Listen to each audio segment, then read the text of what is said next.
तो तस्वीरों में हम देख सकते हैं ये अद्भुत धरोहर जो आज भी अपनी स्थापत्य कला, रामायण की जीवंत शिल्प कथाओं और संरक्षण की मिसाल के लिए दुनिया भर को आकर्षित करती है।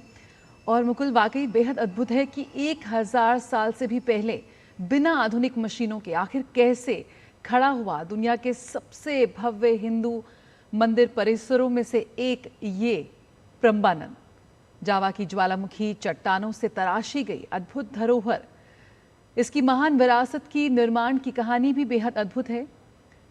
प्रम्बानन मंदिर परिसर केवल इंडोनेशिया का सबसे बड़ा हिंदू मंदिर परिसर नहीं है, बल्कि 9वीं शताब्दी की स्थापत्य प्रतिभा, धार्मिक आस्था और सांस्कृतिक समन्वय का जीवंत प्रमाण है। शैलेंद्र और मातरम काल में निर्मित ये विशाल परिसर का निर्माण स्थानीय ज्वालामुखीय एंडेसाइट पत्थरों से किया गया, जिन्हें बिना सीमेंट या गारे के अत्यंत सटीक इंटरलॉकिंग तकनीक से जोड़ा गया।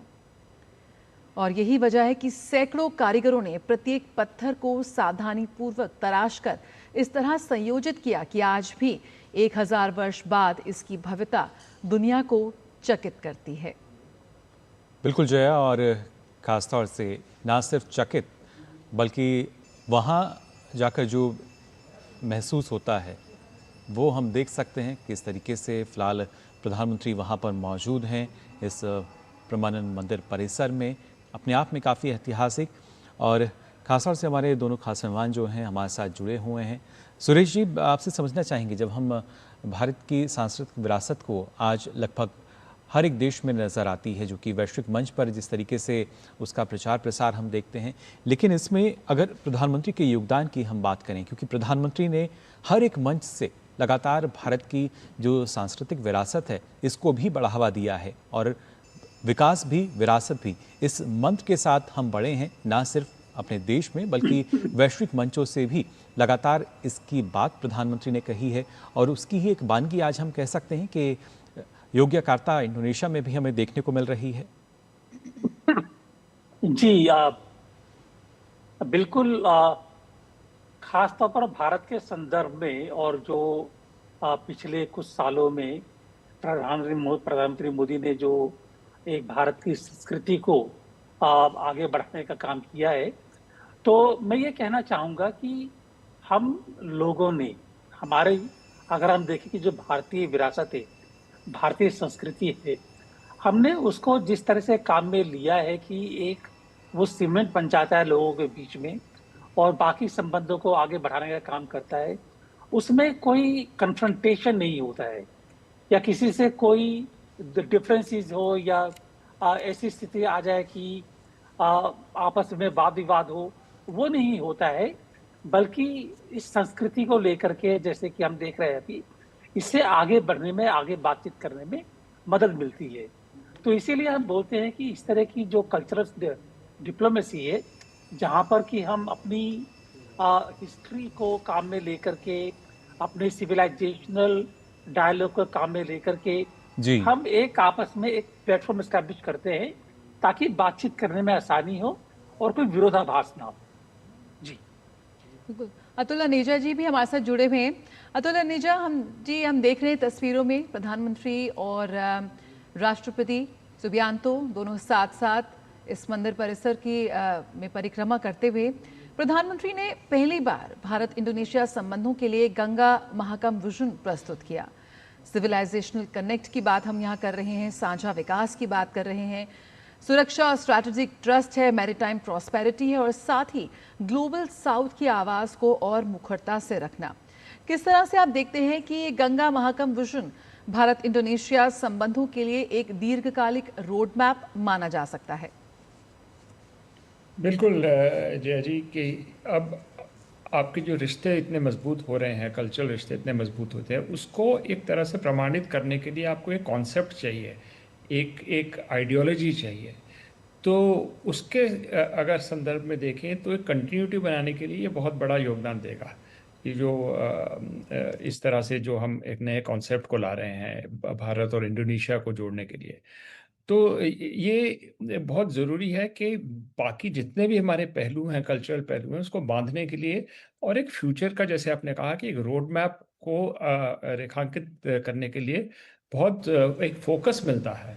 जी। और क्योंकि हम बात कर रहे हैं जय जी, हम हमारे फ्यूचर के लिए, और विरासत और विकास की जो हम बात कर रहे हैं उसके संदर्भ में ये बहुत ज़रूरी है, क्योंकि हमारी जो जड़ें मजबूत हैं, लेकिन हमें आगे देखना है और एक अपने तरीके से इसको आगे देखना है। भारत और इंडोनेशिया को, भारत और साउथ ईस्ट एशिया को, भारत की जो एक्ट ईस्ट पॉलिसी है उसको आगे बढ़ाने के लिए एक तरह से एक फ्रेमवर्क की ज़रूरत होती है। तो वो उसमें एक मदद मिलेगी। जैसे हमारा एक बिम्स्टेक रहा है, एक तरह से एक फ्रेमवर्क है, वो साउथ जी। ईस्ट एशिया को जोड़ रहा है, साउथ एशिया को जोड़ रहा है।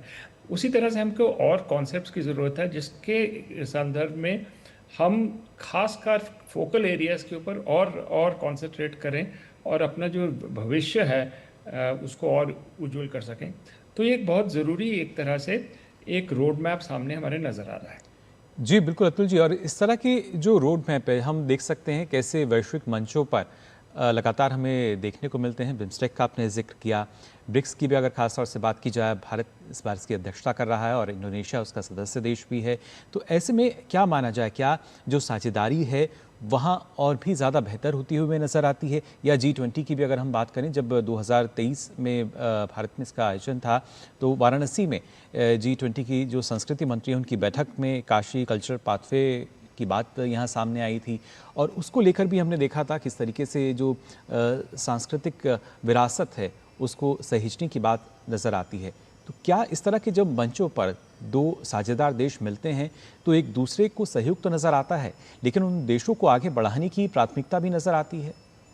बिल्कुल मुकुल जी, क्योंकि हम अब विश्व पूरी तरह से बदल रहा है। जो मल्टीपोलैरिटी की हम बात कर रहे हैं, ब्रिक्स एक तरह से अगर हम देखें एक ऑर्गेनाइजेशंस इस तरह की आ रही है, बिम्स्टेक की हमने बात की है। तो एक तरह से जो हमारी जो स्ट्रेटजिक ऑटोनॉमी है उसको हम कैसे सींचें, उसके लिए हमें नए आइडियाज़ चाहिए और नई दिशाएं चाहिए। तो इसी तरह से हम देख रहे हैं कि ये नए कॉन्सेप्ट और उसके अंदर विरासत बहुत ज़रूरी है, क्योंकि एक ख़ास हमें एक यूनिक आइडेंटिटी देती है, क्योंकि हम एक पोस्ट वेस्ट वर्ल्ड की तरफ जा रहे हैं। और एक कई दुनिया के जो जो जो पावर है वो फ्रैगमेंट हो गई है कई जगहों पे। उसमें सिविलाइजेशन स्टेट्स की बहुत बड़ी जो वैक्यूम आ रही है उसमें बहुत बड़ी एक तरह से एक रोल रहेगा।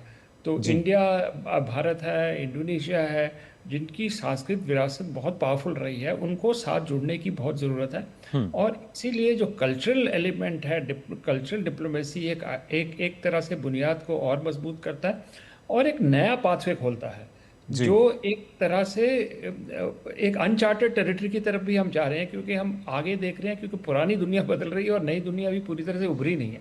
बिल्कुल। लेकिन उसके बीच में हम क्या अपना रास्ता निकालें जिसमें हमारी जो विश्व में कंट्रीब्यूशन है उसकी छाप रहे। हम अब वो नहीं है ज़माना रहा पोस्ट वर्ल्ड वॉर के बाइपोलर वर्ल्ड थी कि एक तरफ सोवियत संघ था, एक तरफ अमेरिका था। उसके अब मल्टीपोलर वर्ल्ड है और एक तरह से इसको तराशे जाने की स्टेज पे हम हैं।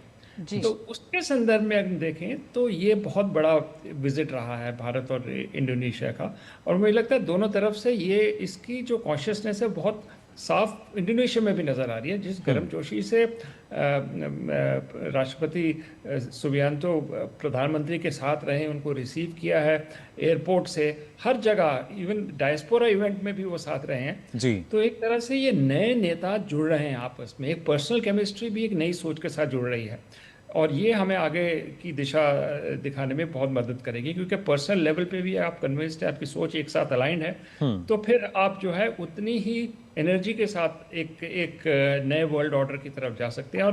और जो राष्ट्रपति सुबियांतो है, ये भारत आएंगे, अभी ब्रिक्स समिट की मुकुल जी आपने बात की जी। उसमें ये जो आइडियाज हैं ये फिर वीव करने का हमें एक मौका मिलेगा एक बड़े मंच के ऊपर। तो बहुत ही अहम एक तरह से ये विजिट रहा है प्रधानमंत्री का इंडोनेशिया का। बिल्कुल, और हम देख सकते हैं कैसे लगातार हम मंदिरों की तस्वीर देख रहे हैं इस मंदिर की, और इस मंदिर की दीवारों पर उकेरी गई रामायण की विस्तृत शिल्प कृतियाँ जो हैं वो भारतीय महाकाव्य के इंडोनेशियाई स्वरूप को जीवंत करती है। सुरेश जी, यहाँ पर भी लगातार प्रधानमंत्री विकास भी विरासत की बात करते हैं, और अगर हम इस मंदिर परिसर की बात करें तो इसी पुरातात्विक क्षेत्र में स्थित सेवू, लुम्बुंग और बुब्रा जैसे बौद्ध मंदिर इस बात के भी साक्षी हैं कि उस दौर में हिंदू और बौद्ध परंपराएं समान सम्मान के साथ विकसित हुई हैं।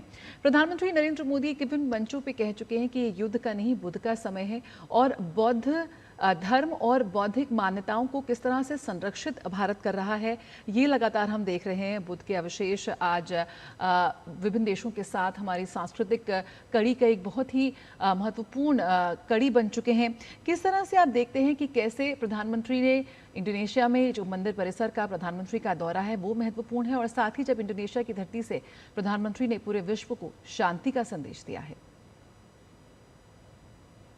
देखिए, अगर हम बुद्ध की बात करें तो बुद्धिस्ट जो हमारे एक ट्रेडिशन रहा है, भगवान बुद्ध भारत की एक देन रही है संसार को शांति के लिए, एक पूरी ग्लोबल शांति के लिए।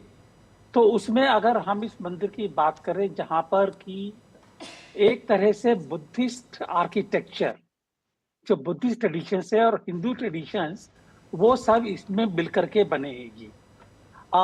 तो ये इसको बढ़ावा देना, इसको संरक्षण देना, ये जो हमारी पहले की एक शांति की हमारी जो ट्रेडिशन रही है, देन रही है, चाहे वो बुद्धिज्म के तौर पर हो या हिंदू ट्रेडिशंस के तौर पर हो।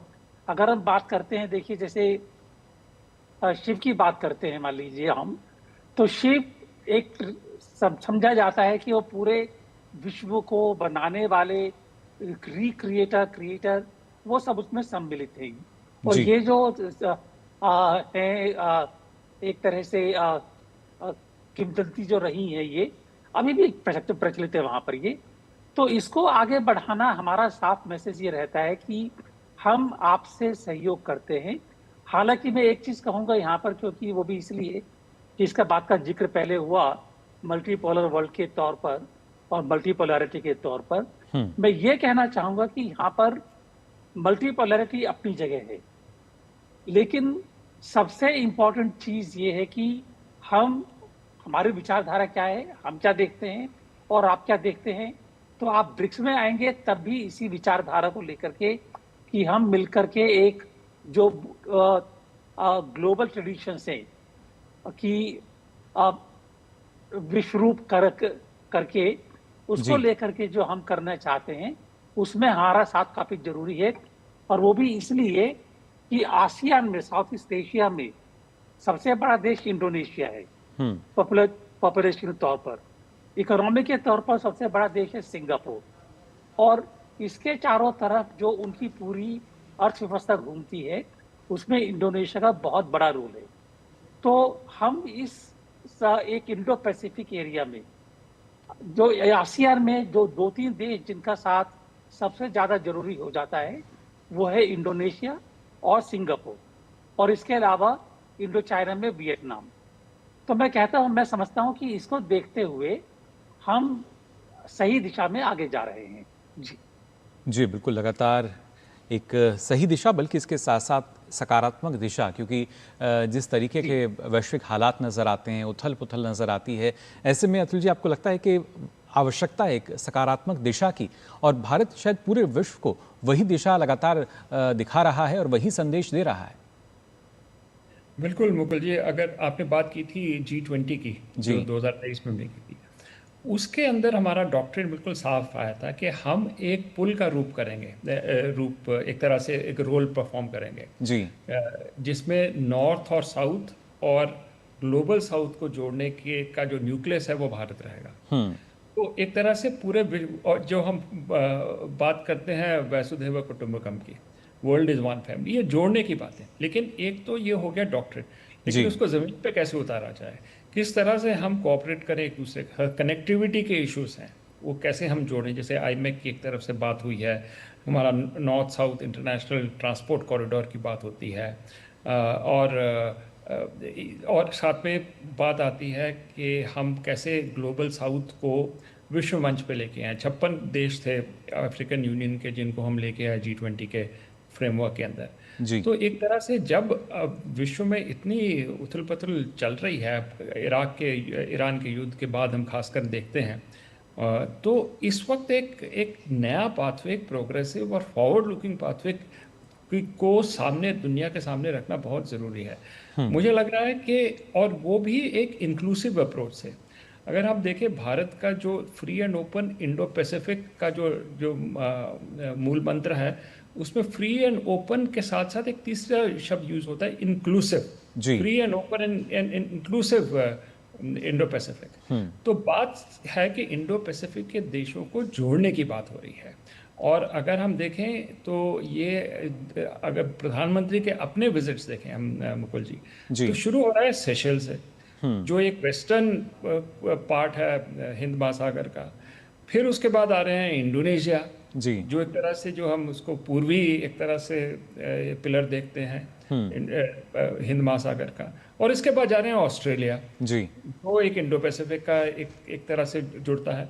और इन सबको जोड़ने के लिए भारत का है कि हम एक होलिस्टिक और इंक्लूसिव अप्रोच अपनाएं। तो जो आप बात कर रहे थे कि एक नया पाथवे, कंस्ट्रक्टिव, फॉरवर्ड लुकिंग, जिसमें मुझे लगता है कि जियो इकोनॉमिक और जियो कल्चरल ज़्यादा प्रभावी है उसके मुकाबले, जियो पॉलिटिकल के मुकाबले। जी। तो एक तरह से एक नया विश्व के लिए डॉक्टर हम सामने देख रहे हैं कि जो नई मल्टीपोलर अर्थव्यवस्था है वो एक रूल बेस्ड मल्टीपोलर वर्ल्ड कैसे हो, उसके दिशा में मुझे लगता है कि भारत अपनी एक भूमिका निभा रहा है। एक नींव रख दी है G20 के समय से देखें और आज तक जी। और ग्लोबल साउथ जिसमें जुड़ा हुआ है।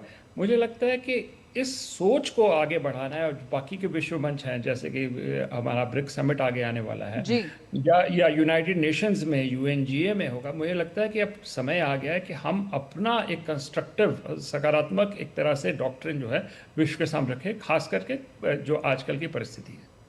बिल्कुल। तो आज यहाँ पर हम देख सकते हैं कि भारत और इंडोनेशिया केवल अच्छे मित्र नहीं, एक द्विपक्षीय साझेदारी ही नहीं, बल्कि 21वीं सदी में कैसे दो बहुत ही महत्वपूर्ण पिलर्स बनकर उभर सकते हैं, इसकी एक झलक हम यहाँ देख रहे हैं। आप दोनों खास मेहमान हमारे साथ बने रहिए। एक छोटे से ब्रेक के लिए रुकते हैं, फिर जल्द हाजिर होते हैं।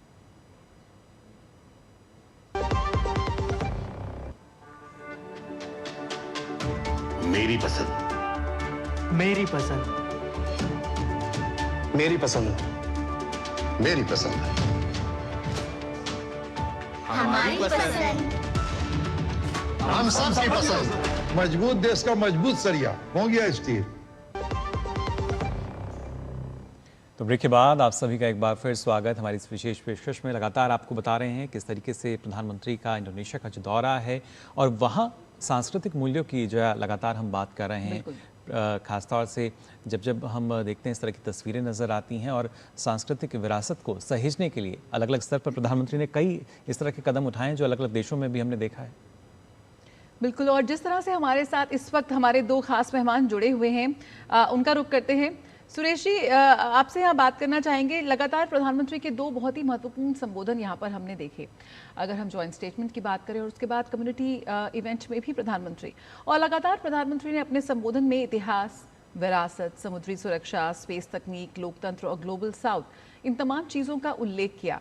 किस तरह से देखते हैं कि अब ये साफ तौर पर एक संकेत यहाँ पर नजर आ रहा है कि भारत और इंडोनेशिया अब केवल द्विपक्षीय साझेदार नहीं, लेकिन जब हम यहाँ पर 21वीं सदी में इंडो पैसिफिक और एक वैश्विक व्यवस्था को आकार देने की बात करते हैं तो दो बेहद महत्वपूर्ण रणनीतिक साझेदार के रूप में उभरते हुए हमें नजर आ रहे हैं। यकीनन जो 2018 में जिस रणनीतिक पार्टनरशिप की शुरुआत हुई थी, जिस स्ट्रेटेजिक पार्टनरशिप की, उसे एक नए आयाम और एक नए लेवल पर इस वक्त प्रधानमंत्री की यात्रा ले गई है। प्रधानमंत्री ने एक बात और भी कही थी कि समुद्र भारत और इंडोनेशिया के बीच में सेतु है। बिल्कुल। और मेरे ख्याल है उस एक वाक्य में प्रधानमंत्री ने अपना जो सारा मकसद है वो साफ कर दिया है। उन्होंने साफ कहा है कि भारत और इंडोनेशिया के बीच के जो संबंध हैं उसमें मैरीटाइम एरिया, इंडियन ओशन एक बहुत महत्वपूर्ण एरिया है और भारत और इंडोनेशिया को मिलकर के इस एरिया को स्ट्रैटेजिक तौर पर देखें, इकोनॉमिक तौर पर देखें, सांस्कृतिक तौर पर देखें, क्योंकि संस्कृति सीमेंट का काम करे। मेन पर्पस ये है यहाँ पर कि दोनों देशों के बीच में खास तौर पर इस एरिया में एक जो स्टेबल रिलेशनशिप, स्टेबल एनवायरनमेंट होना चाहिए, जिसमें कि भारत और इंडोनेशिया दोनों ही मिलकर अपने विकास की तरफ ध्यान दे सके और इस विकास में दोनों अपनी साझेदारी करें। आपस में सहयोग करें, सबसे जरूरी ये है। दूसरी चीज ये है कि साबांग एयरपोर्ट की मैं यहाँ पर बात इसलिए ला रहा हूँ कि इंडोनेशिया भारत के साथ में मिलकर के एक बहुत महत्वपूर्ण सामरिक रोल अदा करते हैं। मलक्का स्ट्रेट का आपने नाम सुना है। मलक्का स्ट्रेट जो है इस समय हॉर्मुज ने साफ कर दिया है कि कोई भी इस तरह का एक मैरीटाइम रूट बड़ा खतरनाक चोक पॉइंट बन सकता है, और अगर मलक्का स्ट्रेट चोक पॉइंट बन गया तो यहाँ पर भारत के लिए काफी बड़ा खतरा पैदा हो सकता है। तो उस दृष्टि से देखा जाए तो सबांग एयरपोर्ट जो 6 डिग्री पर स्थित है और निकोबार से थोड़ी ही दूर पर है, ये भी एक कोऑपरेशन का हमारा बहुत बड़ा हिस्सा है। तो एक मल्टीपल लेयर्स यहाँ पर सहयोग की आ रही है। उसमें रेजिलियंस भी है, कनेक्टिविटी भी है, इंफ्रास्ट्रक्चर है, समुद्री रास्ते हैं, सर्वेलेंस है और संस्कृति है जो कि सबको आपस में जोड़ती है। तो एक विजन आया है यहाँ पर प्रधानमंत्री का कि सबको शामिल करके एक बड़ा फ्रेमवर्क है जिसमें दोनों देश आगे मिलकर के कार्य कर सकते हैं। जी बिल्कुल, दोनों देशों की जो साझेदारी है किस तरीके से वो और बेहतर होती हुई यहाँ नज़र आ रही है। और खासतौर से अतुल जी, हम बात कर रहे थे कि कैसे एक नया वर्ल्ड ऑर्डर जो है वो बनता हुआ नज़र आता है। और जब हम ग्लोबल साउथ की बात करते हैं तो भारत लगातार उसकी एक आवाज़ बनता हुआ नज़र आ रहा है, उसकी बात को प्रमुखता से नेतृत्व करता हुआ नज़र आता है। प्रधानमंत्री नरेंद्र मोदी लगभग हर मंच से इस बात का भी जिक्र करते हैं। लेकिन क्या माना जाए, क्या एक नया वर्ल्ड ऑर्डर जो सेट होना है भविष्य के लिए, उसकी नींव भारत अपने स्तर पर हम कह सकते हैं वो तैयार करता हुआ नज़र आता है? मुकुल जी, अपने स्तर पे तो हम कर ही रहे हैं हमारा जो फ्यूचर वर्ल्ड ऑर्डर का जो विजन है, लेकिन उसके साथ साथ हम सहयोगी उसको जोड़ रहे हैं। तो उसके संदर्भ में अगर देखें कि एक तरह से हमारी बात जो है वो आगे बढ़े, उसके लिए हमें पार्टनर चाहिए। और मुझे लग रहा है कि इंडोनेशिया एक बड़ा पार्टनर बन के आ रहा है। और ये एक तरह से अब देखा जाए तो एक समय था जब बाइपोलर वर्ल्ड में, जब राष्ट्रपति सुकार्नो पहले राष्ट्रपति थे जो रिपब्लिक डे परेड पे आए थे 1950 में भारत में। तो एक इंडोनेशिया और भारत का इतिहास बहुत मजबूत, एक तरह से सिर्फ सांस्कृतिक ही नहीं लेकिन कंटेम्प्रेरी वर्ल्ड में बहुत इंपॉर्टेंट भूमिका निभा रहा है। मुझे लग रहा है कि ये भी एक नया एक स्टेज पे इस वक्त हैं। ये जो प्रधानमंत्री का जो विजिट है, इसको ये मुझे लग रहा है कि एक ऐतिहासिक विजिट के सारे उसके अंदर एक तरह से एट्रीब्यूट्स हैं, क्योंकि यहाँ से जो बात है भारत की ग्लोबल साउथ को आउटरीच की और आसियान को जोड़ने की, ब्रिक्स को जोड़ने की, ये बात जो है, ये सारे जो पहलू हैं यहाँ जुड़ रहे हैं। तो मुझे लगता है कि जो पर्सनल केमिस्ट्री भी साथ में जो हुई है, ये विश्व के लिए और रीजन और विश्व के लिए एक बहुत महत्वपूर्ण साबित हो सकती है आने के दिनों में। जी बिल्कुल, उसी वजह से और भी ज़्यादा महत्वपूर्ण। और खासतौर से सुरेश जी, क्योंकि इससे पहले हम देखते थे अलग अलग अगर देशों की हम बात करते हैं जो साझेदारियाँ बनती हुई नज़र आती थी, उसमें हम राजनीतिक रूप से देखते थे, आर्थिक रूप से देखते थे, रणनीतिक रूप से देखा जाता था। लेकिन सुरेश जी, क्या माना जाए, क्या भारत सांस्कृतिक रूप से भी हम मान सकते हैं कि देशों को जोड़ रहा है, मजबूती प्रदान कर रहा है? देखिए, सांस्कृतिक रूप से जोड़ने के लिए मैं ये नहीं कहूँगा कि भारत पहल कर रहा है, इंडोनेशिया पहल कर रहा है, किसका रोल ज़्यादा है।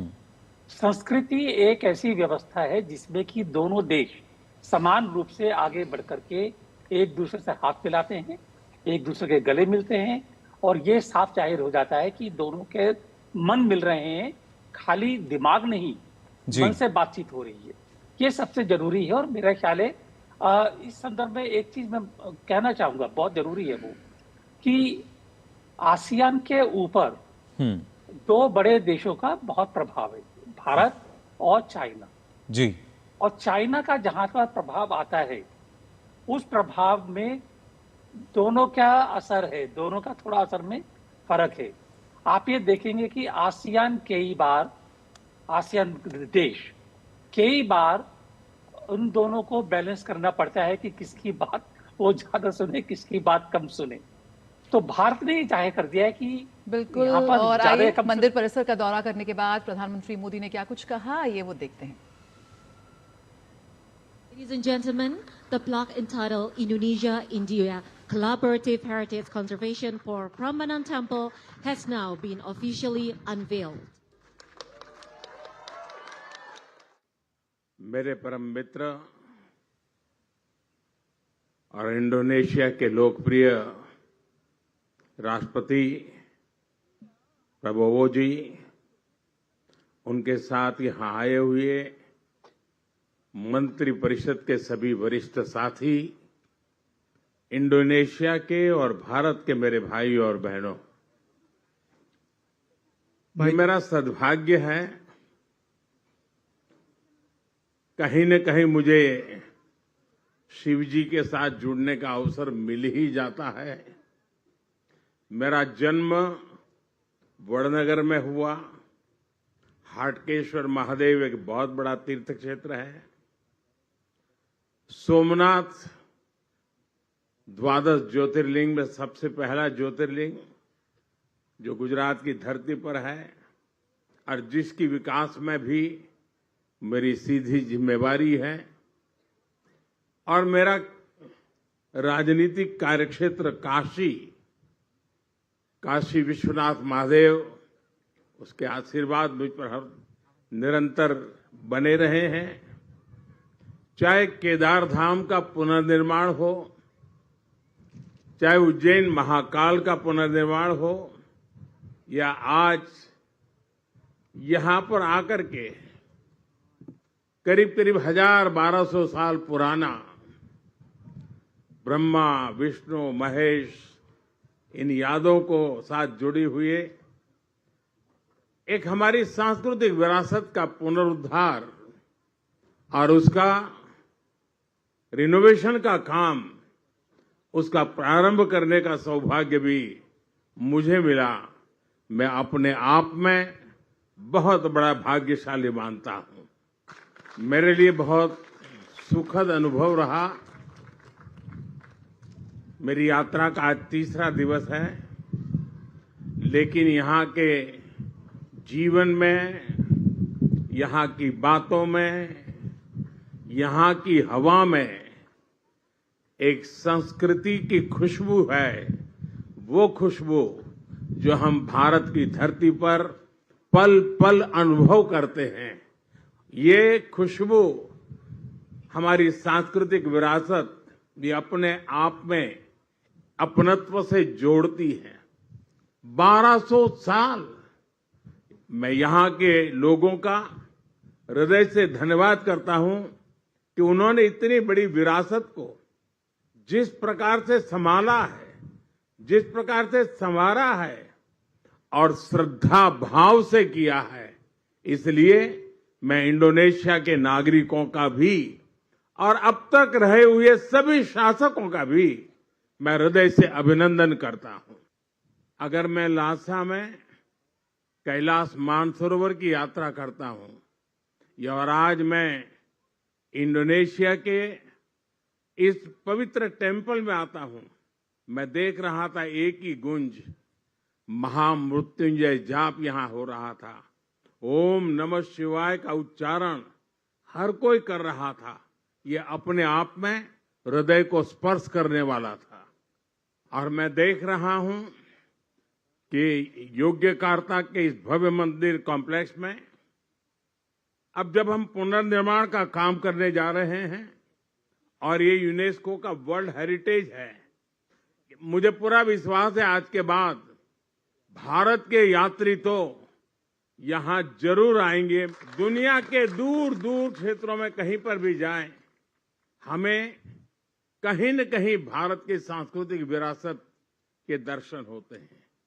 ये पूरे साउथ ईस्ट एशिया का दूसरा सबसे बड़ा हमारी विरासत की पहचान है। इस मंदिर में भगवान शिव, मां दुर्गा और गणेश जी की प्रतिमाएं हैं।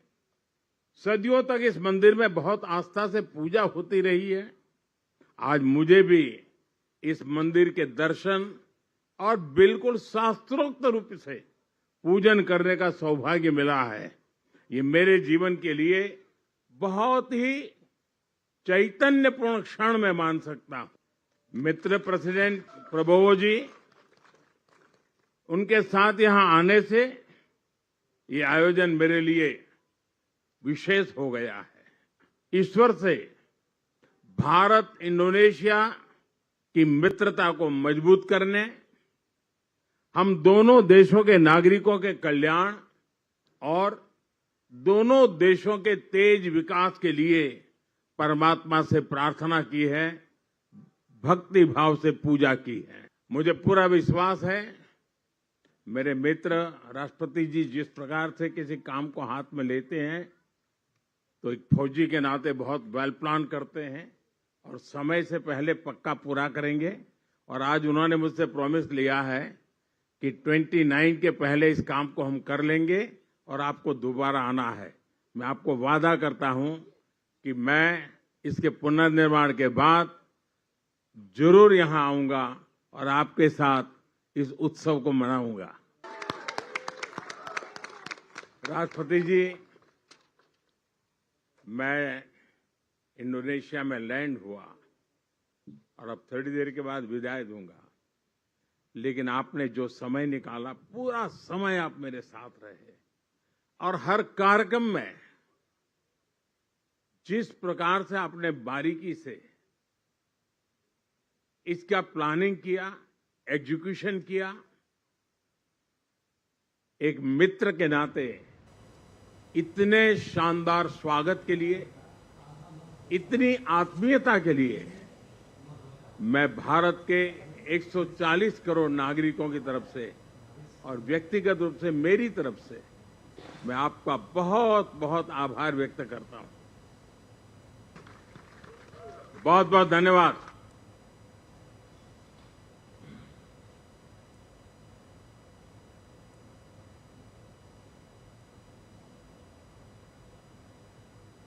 तो मंदिर परिसर में प्रधानमंत्री नरेंद्र मोदी ने अपना वक्तव्य दिया और ये की जो बड़ी बातें हैं वो आपके साथ हम साझा कर लेते हैं। क्या कुछ कहा प्रधानमंत्री नरेंद्र मोदी ने? उन्होंने कहा कि मुझे यहाँ शिव जी के साथ जुड़ने का अवसर मिला और एक विशेष जुड़ाव भगवान शिव के साथ मेरा रहता है, उसका भी उन्होंने उल्लेख यहाँ पर किया और बताया कि कैसे सोमनाथ मंदिर के विकास में मेरी सीधी जिम्मेदारी मुझ पर आई और उसके साथ साथ आज के कार्यक्रम का भी उन्होंने यहाँ जिक्र किया। उन्होंने कहा कि मेरा राजनीतिक कार्यक्षेत्र भी काशी है और उसके साथ साथ जब हम बात करते हैं सांस्कृतिक विरासत के पुनरुद्धार की यानी आज के कार्यक्रम की, तो उसका सौभाग्य भी मिला। ये बात कही प्रधानमंत्री नरेंद्र मोदी ने। बिल्कुल, उन्होंने कहा कि यहाँ की हवा में भारतीय संस्कृति की खुशबू है। आज के बाद भारत के लोग यहाँ ज़रूर आएंगे। जब भी प्रधानमंत्री किसी बात की शुरुआत करते हैं, एक बूस्ट यहाँ पर पर्यटन को मिलता है और इंडोनेशिया के नागरिकों का भी उन्होंने अभिनंदन किया। उन्होंने कहा कि यहाँ ओम नमः शिवाय की गूंज लगातार उनके कानों में पड़ रही है। आज के बाद भारत के लोग ही नहीं यहाँ पर आएंगे क्योंकि शिव जी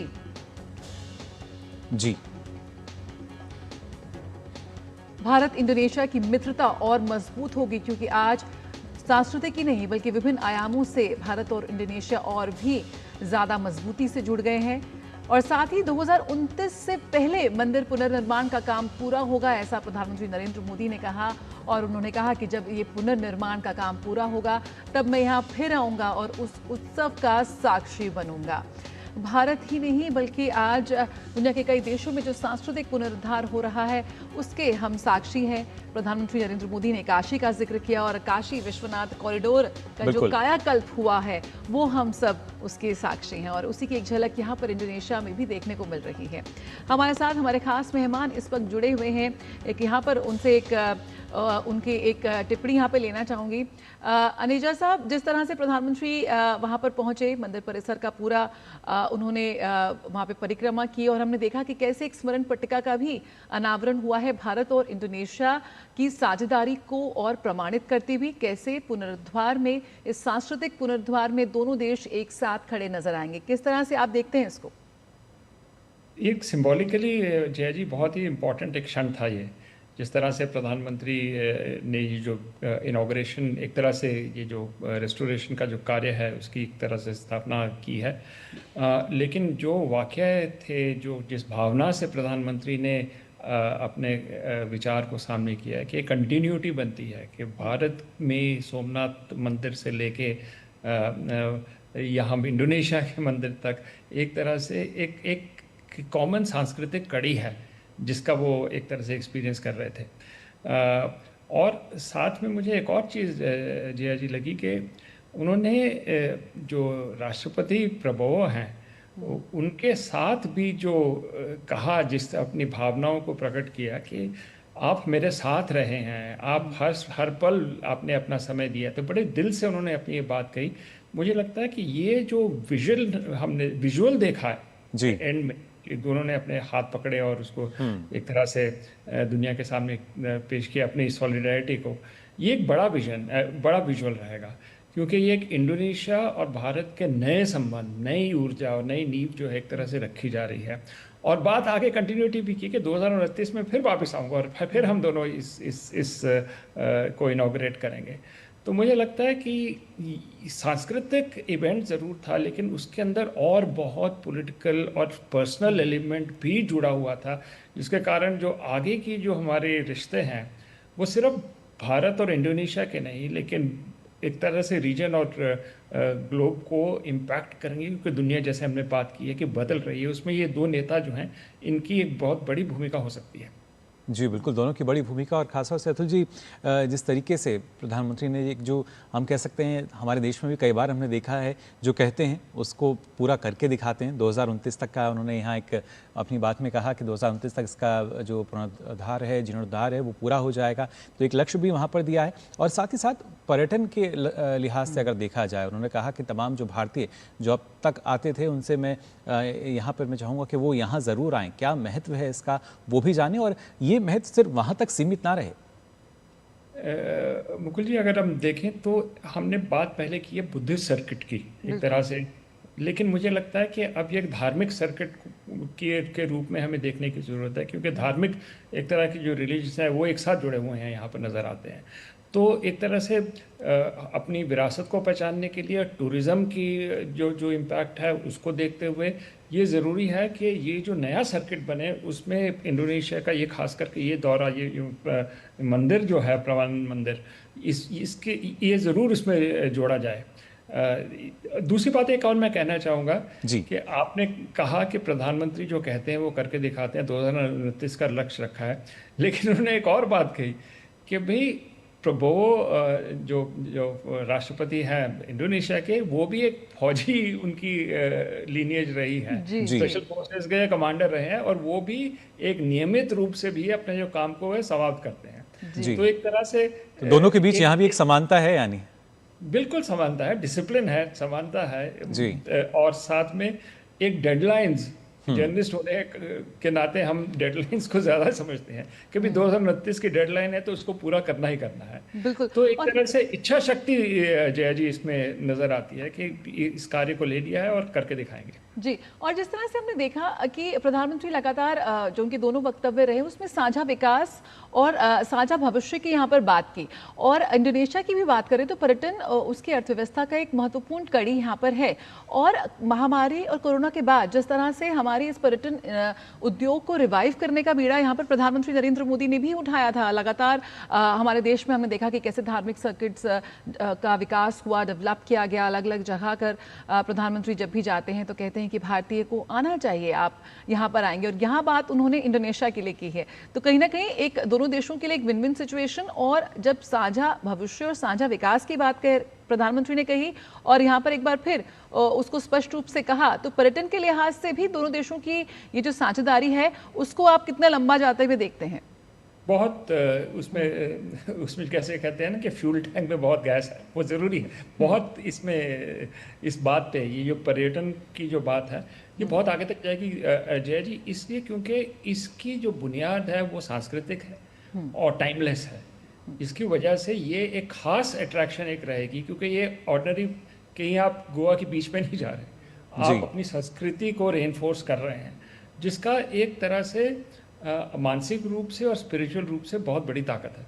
तो मुझे लगता है ये अट्रैक्ट करती रहेगी, और जैसा मुझे लगता है कि इसको हम वीव इन कर सकते हैं एक बड़े इनिशिएटिव में। उसमें हम शायद एंकर वॉट को भी जोड़ सकते हैं, बाली को जोड़ सकते हैं, और भी जो हमारे मंदिर हैं या बौद्ध संस्था हैं, जो अगर हम देखें वियतनाम तक ये जाती है, तो एक्ट ईस्ट पॉलिसी के संदर्भ में अब इसको हम एक्सपैंड कर सकते हैं, और शायद उसका जो सेंटर पीस है वो इंडोनेशिया रह सकता है। बिल्कुल। अनेजा साहब, साथ ही अब प्रधानमंत्री का ये आखिरी कार्यक्रम था इंडोनेशिया में।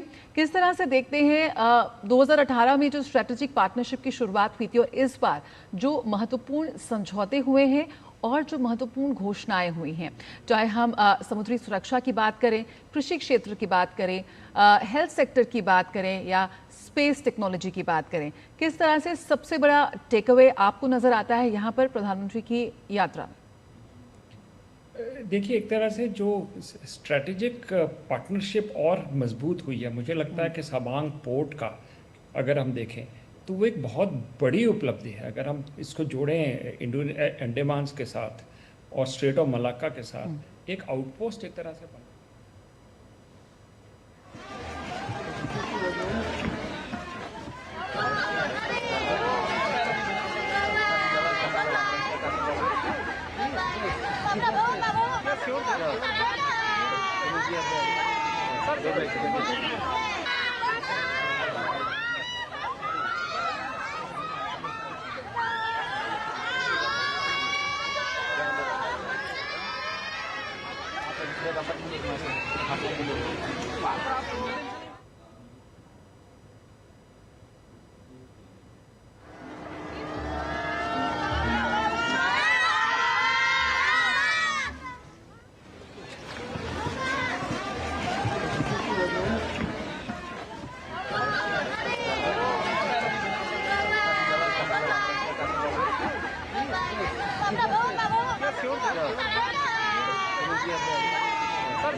इन तस्वीरों में आप देख सकते हैं किस तरीके से वहाँ जो लोग नज़र आ रहे हैं काफ़ी उत्साहित नज़र आए, और साथ ही आप देख सकते हैं इस मंदिर परिसर की वो तस्वीर जिसको दिखाते हुए नज़र आ रहे थे अभी राष्ट्रपति सुबियांतो, साथ ही लोगों में किस तरह का उत्साह नज़र आया। और प्रधानमंत्री ने भी कह सकते हैं किसी को निराश नहीं किया, लोग उनकी तस्वीर लेने के उत्साहित नज़र आ रहे थे।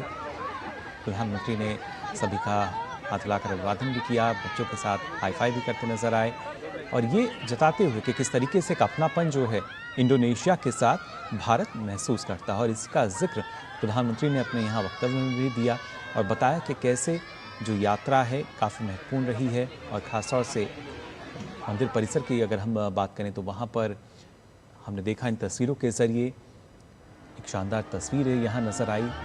कितना भव्य और अद्भुत है ब्रह्मानंद मंदिर अपने आप में, और कैसे इसका जो ऐतिहासिक महत्व है उसको समझते हुए भारत ने यहाँ कह सकते हैं एक सकारात्मक कदम उठाया इसके पुनरुद्धार के लिए, जीर्णोद्धार के लिए, और वहाँ पे किस तरीके से तेज़ी से काम होता हुआ नज़र आएगा उसके लिए भी उन्होंने कहा कि मैं उम्मीद करता हूँ कि राष्ट्रपति सुबियांतो जो हैं वो 2029 तक, जैसा उन्होंने वादा किया है, इस काम को पूरा करेंगे और फिर मैं यहाँ दोबारा आऊँगा। और उसी उत्साह के साथ जो लोग हैं यहाँ में देखा जया मिलते हुए भी नज़र आए प्रधानमंत्री से। बिल्कुल, और यहाँ पे आपको बता दें कि ये जो यूनेस्को विश्व धरोहर के रूप में संरक्षित ब्रह्मानंद मंदिर जो है वो केवल पत्थरों से निर्मित मंदिरों का समूह नहीं है, बल्कि ये भारतीय सभ्यता की सांस्कृतिक छाप, प्राचीन इंजीनियरिंग की उत्कृष्टता, धार्मिक सह अस्तित्व और साझा विरासत का एक स्मारक है जो हजारों वर्षों के बाद भी समय की कसौटी पर अडिग खड़ा हुआ है। और इसी का जिक्र प्रधानमंत्री नरेंद्र मोदी ने भी किया कि कैसे यहाँ पर हर ओर ओम नमः शिवा की गूंज उनके कानों में पड़ रही है और शिव के साथ उनका जो नाता है वो लगातार कहीं ना कहीं एक बार फिर स्थापित होता हुआ नजर आता है। तो साथ में प्रधानमंत्री मोदी ने कहा कि इंडोनेशिया में इस मंदिर में आना और उनके पुनर्निर्माण में भागीदारी करना और बनना उनके लिए सौभाग्य का विषय है। चाहे केदार धाम का पुनर्निर्माण हो, चाहे उज्जैन महाकाल का पुनर्निर्माण हो, या आज यहाँ पर आकर के करीब करीब 1200 साल पुराना ब्रह्मा विष्णु महेश इन यादों को साथ जुड़ी हुई एक हमारी सांस्कृतिक विरासत का पुनरुद्धार और उसका रिनोवेशन का काम, उसका प्रारंभ करने का सौभाग्य भी मुझे मिला। मैं अपने आप में बहुत बड़ा भाग्यशाली मानता हूं। यहाँ के जीवन में, यहाँ की बातों में, यहाँ की हवा में एक संस्कृति की खुशबू है, वो खुशबू जो हम भारत की धरती पर पल पल अनुभव करते हैं। ये खुशबू हमारी सांस्कृतिक विरासत भी अपने आप में अपनत्व से जोड़ती है। 1200 साल मैं यहाँ के लोगों का हृदय से धन्यवाद करता हूँ कि उन्होंने इतनी बड़ी विरासत को जिस प्रकार से संभाला है, जिस प्रकार से संवारा है और श्रद्धा भाव से किया है।